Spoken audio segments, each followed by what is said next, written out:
Water bill है, electricity bill है, ये बिल के इस चीजों के ऊपर तो अलग से ध्यान देना जरूरी है ही।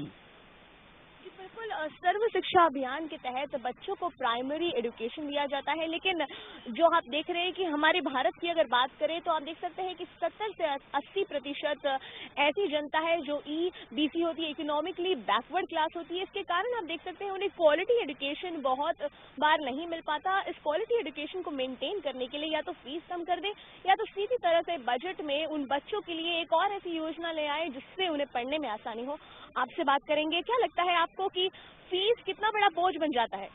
फीस ज़्यादा बड़ा बोझ बनता है, और अगर फीस कम दिया जाए तो बच्चे जो भी अनएजुकेटेड होते हैं वो लोग को पढ़ने में इजी हो सकती है। मतलब कॉलेजेस या स्कूल्स आने में अच्छी इजी पड़ेगी। और जो जिसको इंटरेस्ट इंजीनियरिंग में इंटरेस्ट हो या मेडिकल में इंटरेस्ट होता है, अभी यहाँ पे देखा जाए तो IIT कॉलेजेस बहुत कम से कम कॉलेज है। अगर जिसको इंजीनियरिंग कॉलेज में पढ़ना है पर अगर उधर फेल हो जाता है पर उसको इंटरेस्ट ही रह जाता है। और मेडिकल कॉलेज अभी देखा जाए तो मुंबई में सिर्फ 12 ही कॉलेजेस है, और इंटरेस्ट अच्छा रहेगा पर उसको फीस के कारण वो अपना इंटरेस्ट बचा के रख लेगा। कहने के लिए कहा जाता है, बहुत बार सुनने को आता है कि बच्चे देश के भविष्य होते हैं। देश का भविष्य उज्जवल कैसे होगा जब बच्चों को सही एजुकेशन, मॉडर्न एजुकेशन मिलेगा। आधुनिक शिक्षा तो दूर की बात है, ये जो हमारी जो प्राचीन शिक्षा है उसमें भी कमी है। जैसा कि हमारे सर ने, मैडम ने बात की है कि ग्रंथालय, बुक्स नहीं मिलता है। जो आधुनिक शिक्षा का तो दूर की बात है, आधुनिक शिक्षा में तो कंप्यूटर ये सब बहुत आगे की बात है, बुक्स नहीं उपलब्ध हो। सरकार इसके प्रति उदासीनता, बजट तो ये करते हैं लेकिन शिक्षा की तरफ जितना ध्यान देना चाहिए उनका ध्यान नहीं है। बच्चे शिक्षित नहीं होंगे। जैसे भोजन, वस्त्र, आवास 3 बेसिक नीड्स है, ऐसे एजुकेशन भी है। एक शिक्षित व्यक्ति, एक एजुकेटेड पीपल जितना अच्छा सोच सकता है वो दूसरा नहीं सोच सकता है। और बच्चों को जब अच्छी शिक्षा ही नहीं मिलेगी, आधुनिक शिक्षा ही नहीं मिलेगी तो वो क्या कर सकेंगे।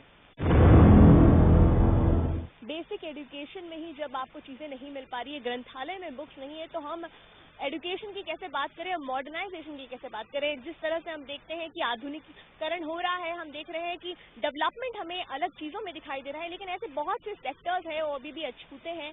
अगर बात करें हमारे एजुकेशन सेक्टर की, तो आज भी हम किताबें लेकर स्कूल जाते हैं, भले ही हम कितना भी बात कर लें कि हम डिजिटल एज में हो, लेकिन आज भी हम डिजिटल नहीं हैं। तो क्या लगता है कि इस आने वाले इलेक्शन, यानी कि इस आने वाले जो बजट है, इस बजट में क्या लगता है आपको? इलेक्शन में हर बार कोई ना कोई पार्टी जरूर जीत कर आती है, लेकिन वो एक विश्वास जताते हैं लोगों में कि हम कुछ नया करेंगे, हम बच्चों के लिए कुछ करेंगे, बच्चे देश का भविष्य होते हैं।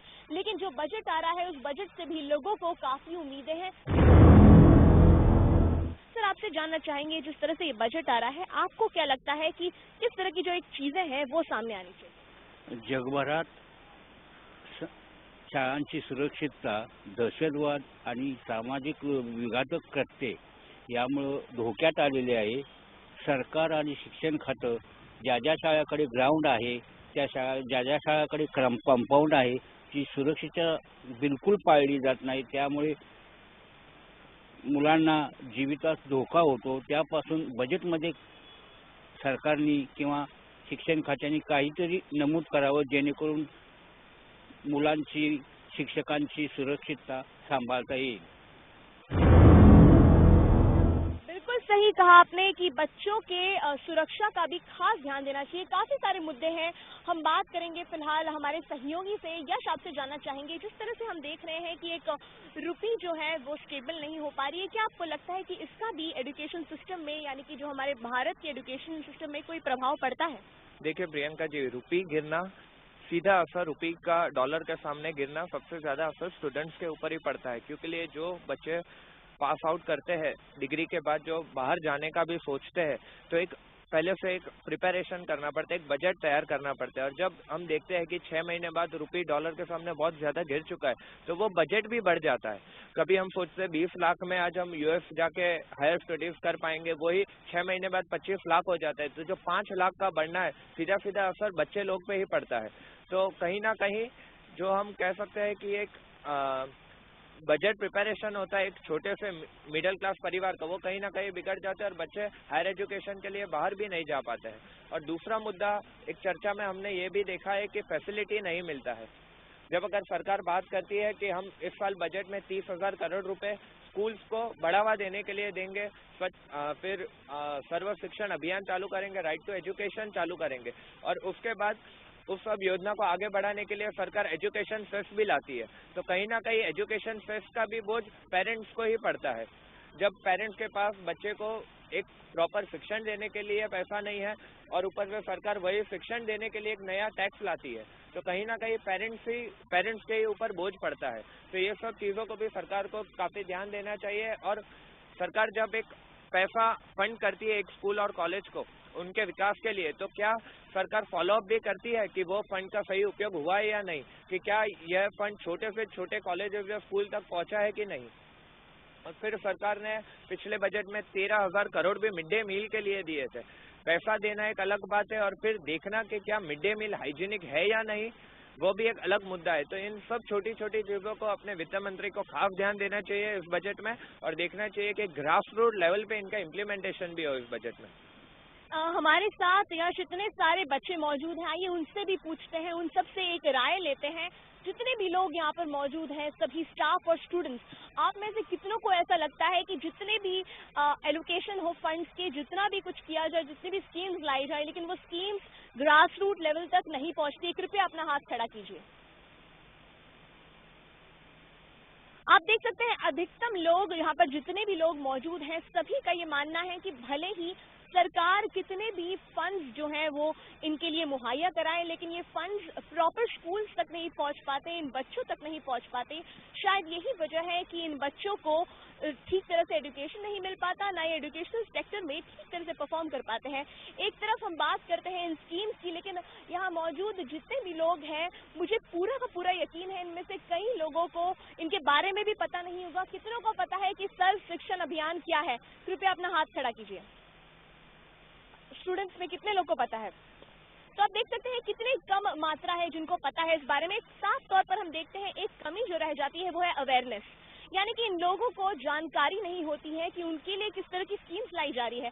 हालांकि स्कीम्स इम्प्लीमेंट जरूर की जाती है, कई स्कूलों में इम्प्लीमेंट भी होती है, लेकिन जब पेरेंट्स को ही इस तरह की नॉलेज ना हो, जब बच्चों को नॉलेज ना हो, तो इस तरह की चीज़ों का फायदा किस तरह से उठाएं। आपसे बात करेंगे, आपसे जानना चाहेंगे जिस तरह से ये जो बजट आने वाला है, सभी के अलग सेट ऑफ डिमांड्स हम सब स्टूडेंट्स से और प्रोफेसर से भी पूछ रहे हैं। आपको क्या लगता है कमी कहाँ पर रह गई है? अभी जैसा मैं तो स्पोर्ट्स फील्ड से हूँ, तो मैं बोलना चाहता हूँ जैसा कि आज मुंबई में 800 से 900 स्कूल है, कॉलेजेस है, पर हर कॉलेज में जिम खाना नहीं है, स्पोर्ट्स से रिलेटेड सुविधा उपलब्ध नहीं है। जैसा हम देखें कि आज क्रिकेट का कोई टूर्नामेंट रहे तो वहाँ 200 से 300 टीमें पहुँचती है, फुटबॉल का कोई टूर्नामेंट रहे तो उधर भी 150 टीम पहुँचती है। पर जैसा खो खो हो गया, जो छोटे लेवल पे गेम होते हैं, खो खो, वॉलीबॉल, इसे एथलेटिक्स, इतने बड़े बड़े इवेंट है, पर उसमें मुंबई में से सिर्फ 8 से 10 कॉलेजेस ही हिस्सा लेते हैं। तो इस तरह से क्यों हो रहा है? हर गवर्नमेंट को सोचना चाहिए कि हर स्कूल और हर कॉलेज इसमें पार्टिसिपेट करे, क्योंकि गवर्नमेंट कॉलेजेस ज़्यादा है, प्राइवेट से ज़्यादा गवर्नमेंट कॉलेज है। आज देखें तो हम प्राइवेट स्कूल और कॉलेजेस में गवर्नमेंट से ज़्यादा फैसिलिटी मिलती है। तो इस तरह से डिफरेंस क्यों है? जबकि देश को गवर्नमेंट ही चलाती है, प्राइवेट सेक्टर नहीं चलाती देश को। तो ये सब चीज़ों पे ध्यान देना चाहिए।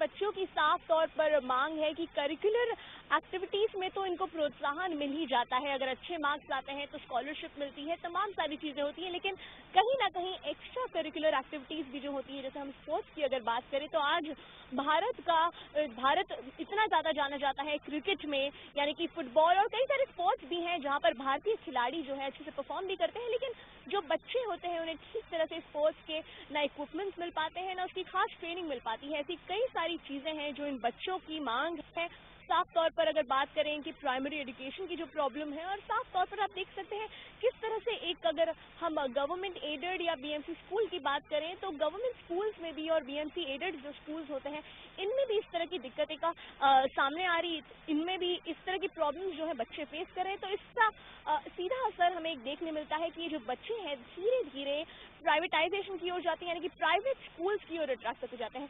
तो ये कहीं ना कहीं एक बड़ी शर्म है जो हमारे देश के लोगों में अब महसूस होनी चाहिए, क्योंकि भारत की जो चीज़ें हैं जो ईजिली हमें मुहैया कराई जाती है, जो सरकारी हम स्कूलों की बात करते हैं, तो आखिर हम उन सरकारी स्कूलों का लाभ क्यों नहीं उठा पाते। तमाम सारे मुद्दे हैं जो इन सभी लोगों ने हमारे सामने पेश किए, जो इन सबकी डिमांड्स हैं। हमारे वित्त मंत्री अरुण जेटली के जो बजट आने वाले हैं उससे कई सारे डिमांड्स हैं, कई सारी उम्मीदें जुड़ी हैं।